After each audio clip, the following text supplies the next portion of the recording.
Hello and welcome to our first live stream here on YouTube, straight from the training ground. I'm Jay, my partner in crime here, Rosamondo. Glad to have you back. We're here tonight to discuss youth soccer in the United States. I know it's a hot topic. You and I talk a lot off camera about that. Roz, how's things been? Things are pretty good. Just getting things together for our U19s. We're starting working with them, and then we actually had a game today, and then we're going to be putting the plans together for our men's summer team. Well, all with the Highlanders, correct? Yeah, all with the Highlanders Football Club based out of Wheeling, West Virginia. Very nice, very nice. So, you and I talk a lot, away from the podcast, and one of the things we talk about a lot is youth soccer in this country. Obviously, you grew up in a different area. You want to explain a little bit about comparing youth soccer when you grew up in a different country, and probably speaks to the rest of the world mostly as compared to what you see here now as an adult, as a parent, as a coach. Well, it was a little bit of a different time when you and I kind of grew up, but Well, everything was but black and but white, but things yeah. haven't. Yeah, everyone was black and white, but things haven't really changed too much in over in the UK, and also other countries around the world where soccer or football is the dominant sport. Essentially, on the youth side of things, the biggest difference is the game is run by volunteers over there. It's run by volunteers all the way up to the professional level. So that's anything from your U5 or U4 kiddie kick sort of stuff, all the way up to U16, U17, U18. Vast majority of the coaches, 95+% of the coaches, are volunteer coaches. So there's no coaches as you have over here in the amateur youth game that are trying to make a living out of it. People just do it because they love doing it. Um, so that's a major difference, and I think that for me is the root. The problem in youth soccer here is that you've got to generate some income initially for those coaches to be involved in the sport, and so that could probably be this. I think it's a starting point of one of our regular discussions, right? Right. Yeah. Well, that absolutely. Can you explain a little bit more? I guess why do you think that is? Just because the game is so much more prevalent that there's when you were growing up, for example, there were just a lot more people who dads, parents who volunteered as a coach. Was it because they had more knowledge and background in the game? They could do Yeah. those things. It's just the culture. What would you say? Well, I think it was a bit of the culture, but it's also, just like baseball over here. You've got a lot of dads that can go and coach a bit Yeah. of baseball. They're familiar with the game. They understand the game. Whether they are, you know, professional level or high quality coaches, youth coaches, it doesn't really matter because they understand the game enough to provide a decent environment and make kids and allow kids to be better, improve their skills and get better. So there's those kind of dads on the soccer side of it, mainly dads, also moms as well now, on the soccer side of it in the UK and in every country around the world where soccer is the number one sport. So you just in this country we have a bit of a vacuum still, and we had a bigger vacuum 20 odd years ago when the sport started getting bigger.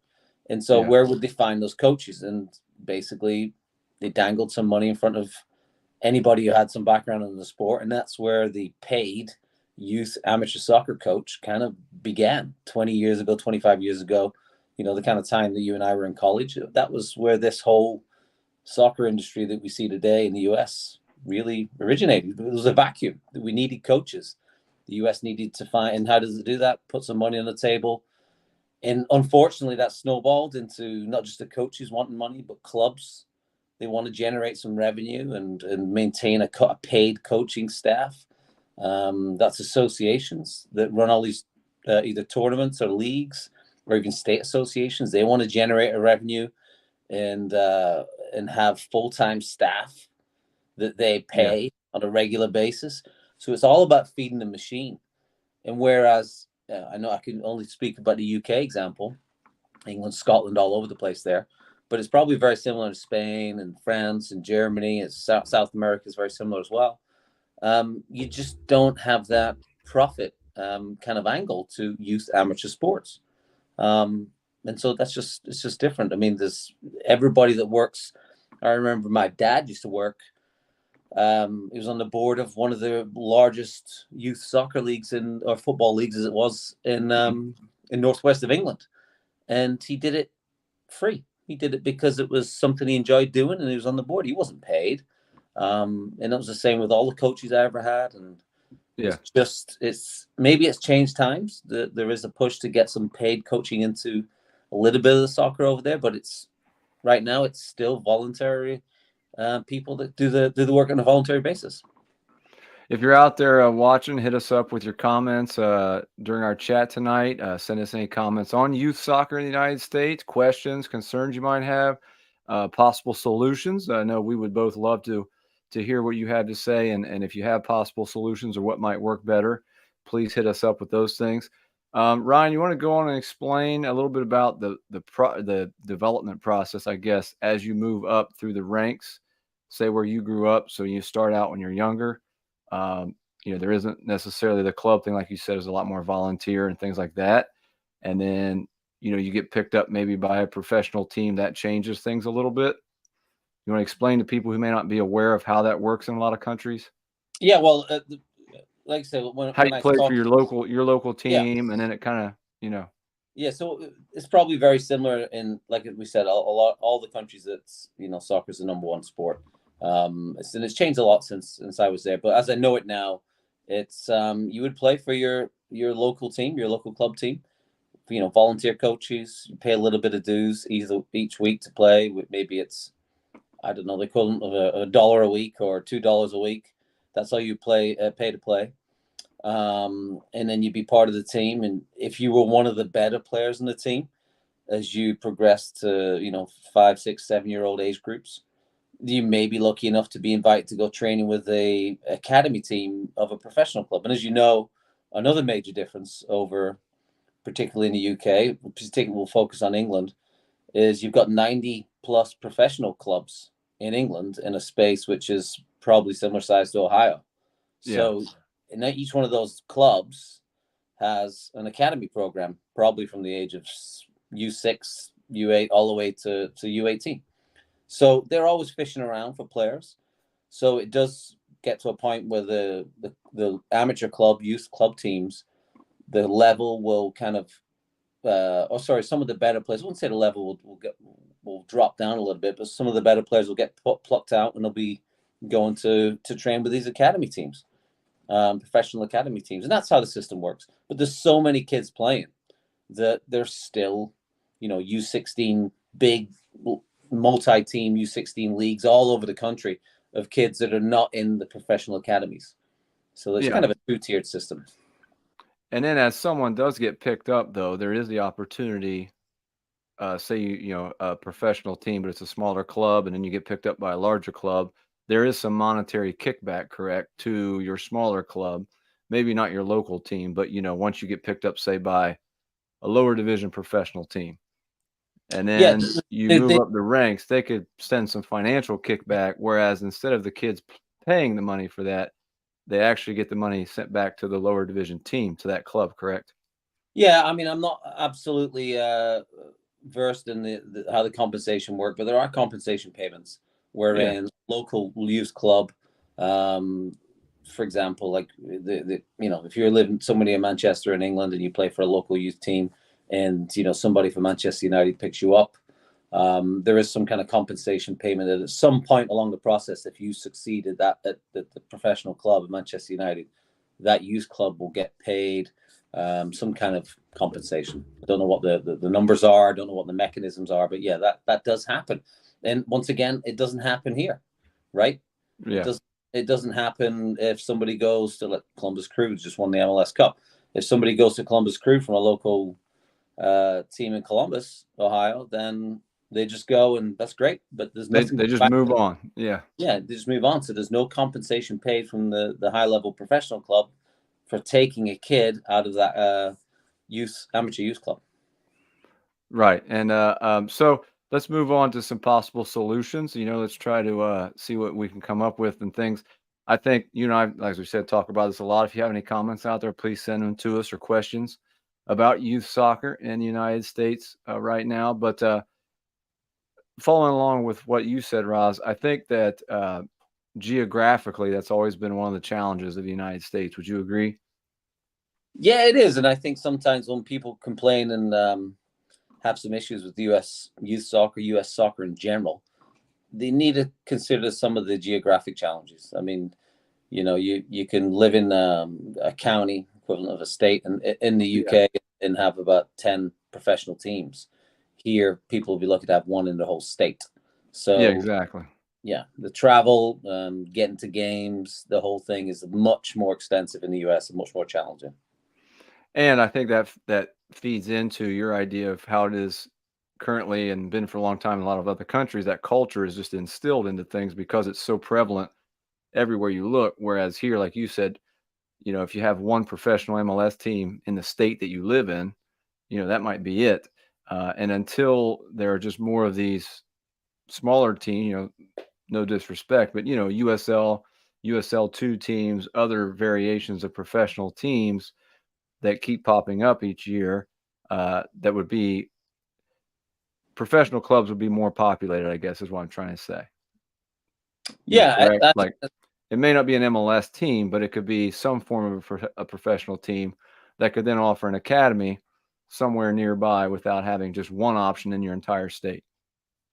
yeah, and I think part of the other problem in that in the US is that we have rival leagues that run in parallel, particularly in the Yeah. summer of USL, you have NPSL, you have I forget the name of some of the leagues, but instead of having OVPL. OVPL, but instead of having just one single league with a kind of a pyramid basis Yeah. where it's all unified, you just don't have that in the US. You've got different leagues that compete against each other for membership, which is a problem. No, I couldn't agree more. So, if you were in charge, if you were the king of youth soccer in the United States, Rosmondo, what would be one thing you'd come up with right now, one solution to help solve this issue of the pay-to-play model in the United States?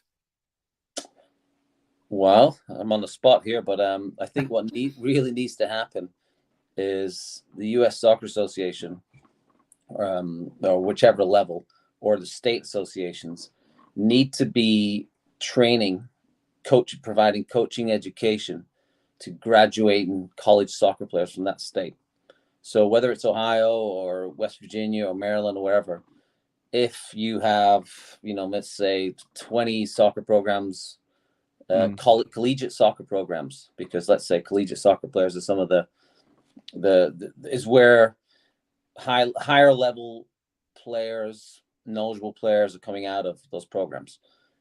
Those soccer associations should be tracking who's coming out and should be inviting them to go and take their D license, to take their C license, and more importantly, should be paying for that C license or D license. They should be training those coaches, because what are those kids that come out of those universities at the age of 22, 23 going to be in 3 or 4 years' time?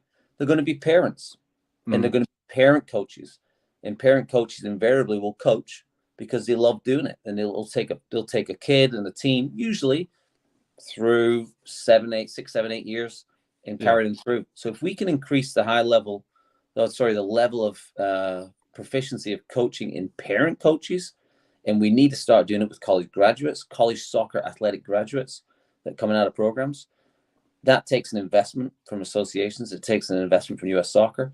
But for me, then you have massive multiple on the number of coaches, qualified coaches, and most importantly, knowledgeable and experienced coaches that are working with kids. That for me is just got to go after the soccer players coming out of the collegiate game and training them and giving them the tools to be good coaches.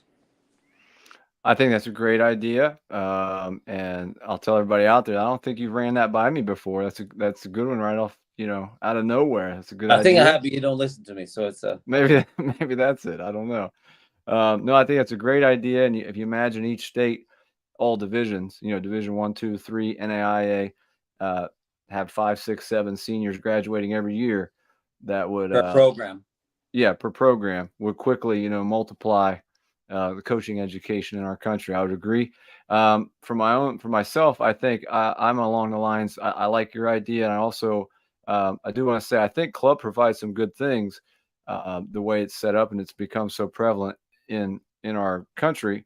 But I personally feel like I think there needs to be other options as well, sort of along the lines of what you're talking about, to provide kids opportunities to play at a high level, get a high level of coaching in other places, especially like lower economic areas. So I think that's definitely something that there needs to be a lot more options for kids, in major cities and lower economic areas to have the opportunity. And then I also think, kind of along the lines of what Straight from the Training Ground's all about, Ryan, is as there's more USL teams and lower level professional teams keep popping up every year, I think that's only going to help.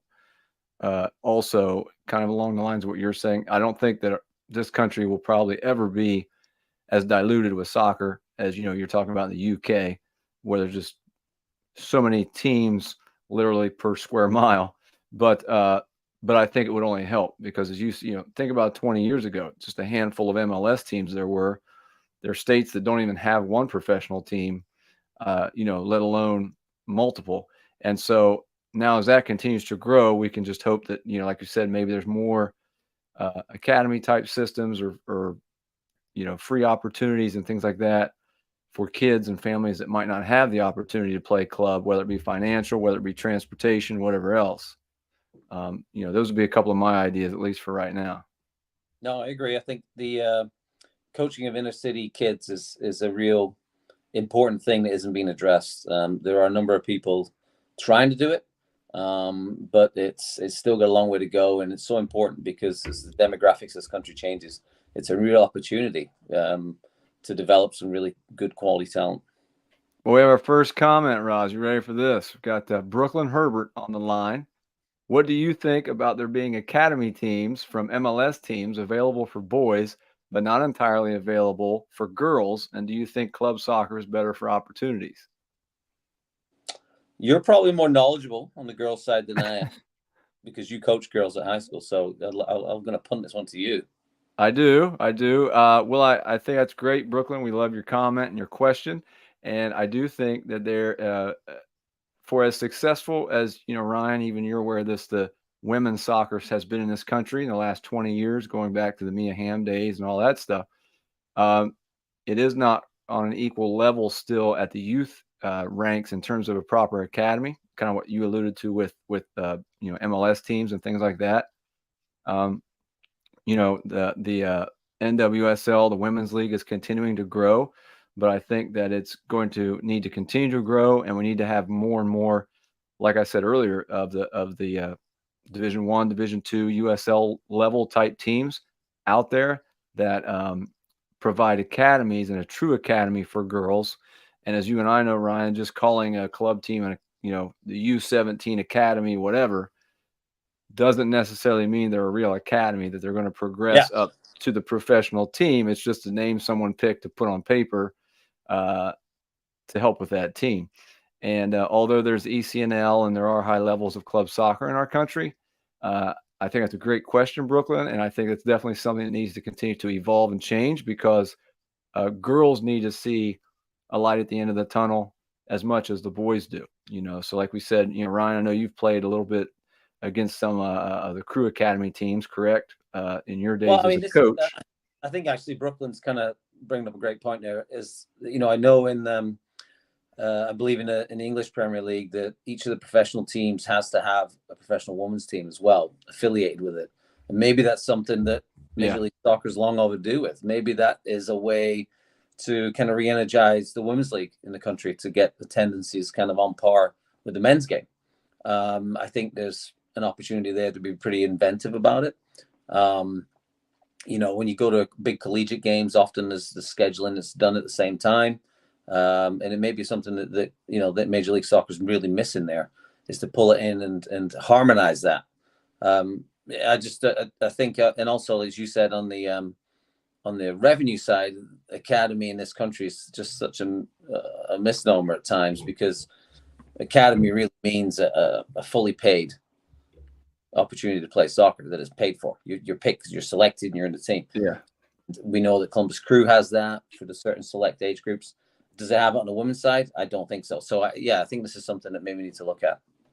Absolutely, and I like your idea about the parallel sides for the women's teams to go along, and that goes back to your statement earlier about um, leagues in our country not working together, kind of being So many different leagues. opponents as opposed to working together. Yeah. I mean, that's another thing. How do you sell a product when it's the market's confusing? The market's Yeah. not confusing in English football because you know every club and it's unified and it's a vertically integrated, to use the business term. Not in US soccer. There's leagues, there's different. It's just really, really difficult to understand. We've got another comment here, Raj. You ready for this? From one Andrew Jones coming to us in Colorado. What are your ideas or suggestions for high school boys and girls who are trying to play at the college level?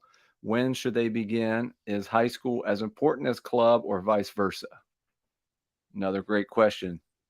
That's a good question.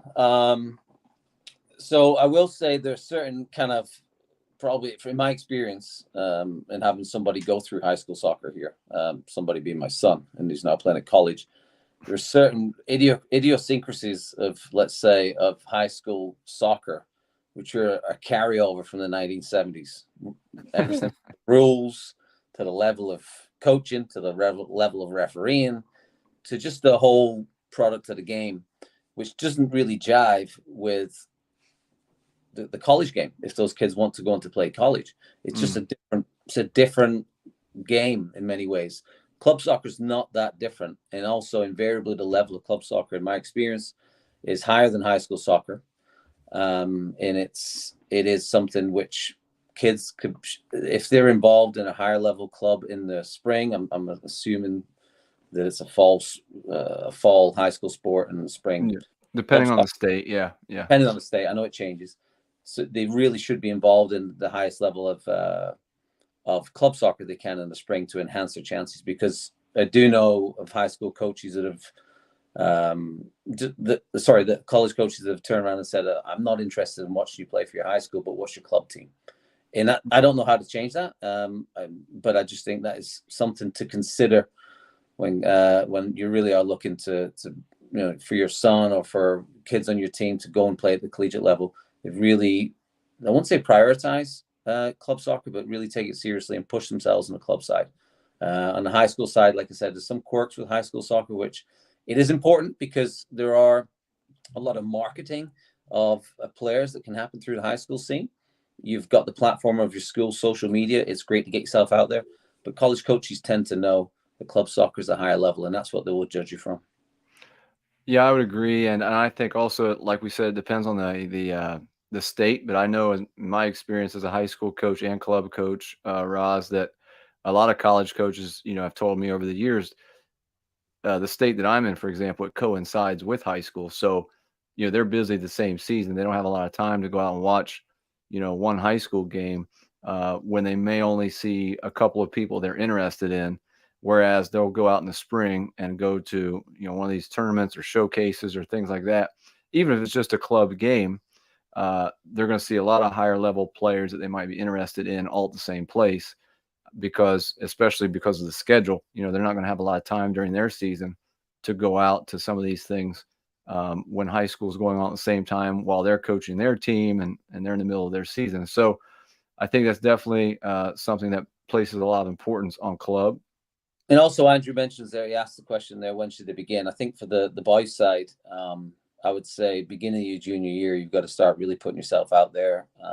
Use your high package if you get in and get game time in your freshman, sophomore year. But the beginning of your junior year is really where you're going to start hitting the road. For girls, a year earlier, definitely in the sophomore year, because girls tend to get signed and committed a little earlier than boys.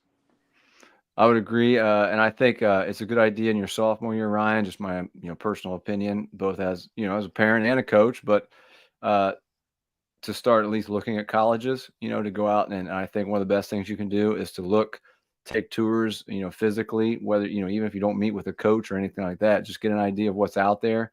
You and I both know very well, you get a sense of what a place is like when you're there. as I tell people all the time, no college is going to send out a bad pamphlet, right? They're not going to send one out that doesn't look good, right? They're trying to market and get people to go there. So you really need to go there, even if you're in the summer and you're on vacation, with your family, stop by, walk around, drive around, kind of get a feel. Just because a college is Division I, Ryan, it could only have 5,000 or 6,000 people there. It doesn't mean it has to have 30,000 people. And so there's a lot of things to consider. I would agree with your timeline on that.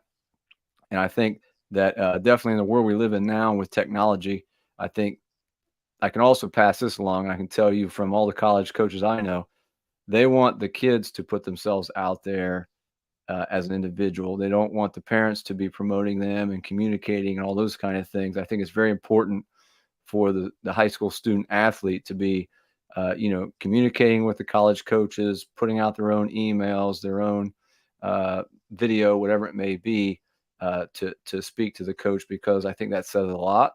And also, but I think those things are very important. And, there's a lot of things to consider, obviously, in that decision. But I think that's a great question, Andrew. So we appreciate it.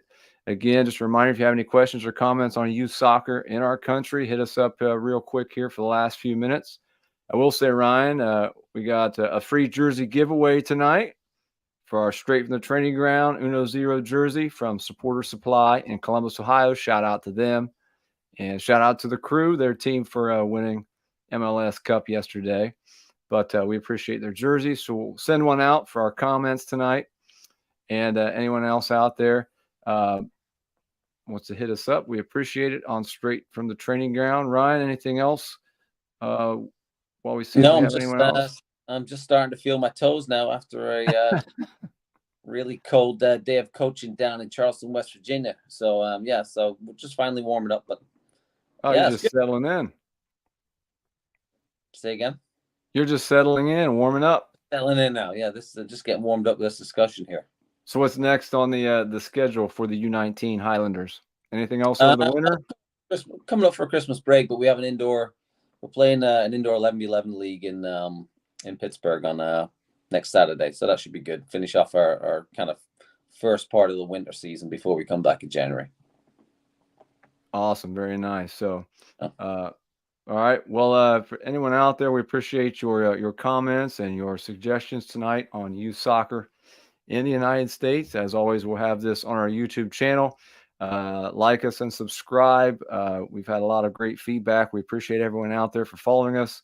If you haven't seen our last podcast, we had Soccer Rebellion. Check them out from Michigan, doing some great things, getting kids out there to play for free out there, street soccer in Michigan. So check them out. They're doing some great things. And as always, until next time, Roz, Straight from the Training Ground.